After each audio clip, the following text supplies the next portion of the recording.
I've never read Carl Jung, but I know that he had a serious impact on Jordan Peterson, and so of course it's no wonder that he is quoted even in the preface of Maps of Meaning, and he talks about something called the persona. Now, as I've said before, I did not take any psychology classes. I took philosophy and religion a few times, but I did not take psychology, so some of these things are not familiar to me, though I'm sure they are familiar to some. He starts talking about the persona and Jung's definition of it after realizing that all the things that he believed were things that he thought sounded good and admirable. But they were all somebody else's thoughts or repetition of those thoughts. They were almost nothing that he thought of himself. And his assumptions of knowing those things made him presume that those thoughts were him, but they were not. And the realization of that completely shocked him. He says, "My head was stuffed full of the ideas of others, stuffed full of arguments I could not logically refute."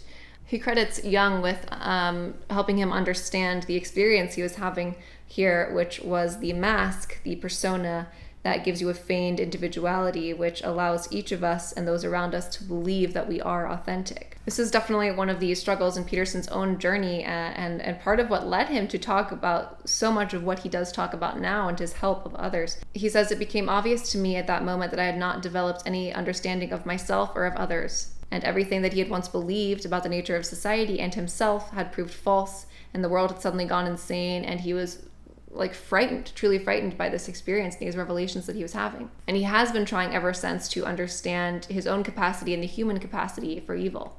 What does it mean? Where does it come from? Why does it exist?" It was in Jung's writing that he found the idea for an answer, and that's basically what this book is, or a large part of what it is it is the exploration into the common archetypal contents of the collective unconscious.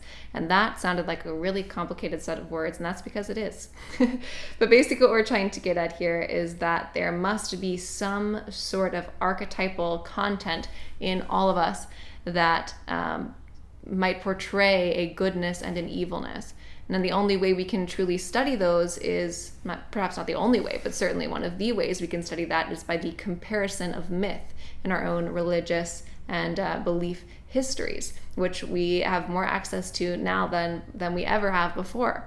Doing so and studying this and acknowledging all these harsh truths about his self was a really difficult thing to do because it was so in contrast to everything he believed as a young person, like we talked about in the video where we talked about his experience with socialism, that he said he might as well be a different person. And that was something hard to come to grips with. Peterson says that he discovered that there are universal moral absolutes and that he believes that individuals in society who live in opposition to those universal truths and absolutes are doomed to misery and eventual disillusion.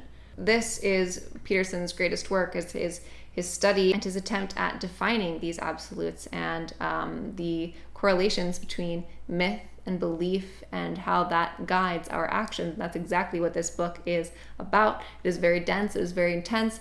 I'm very much looking forward to it.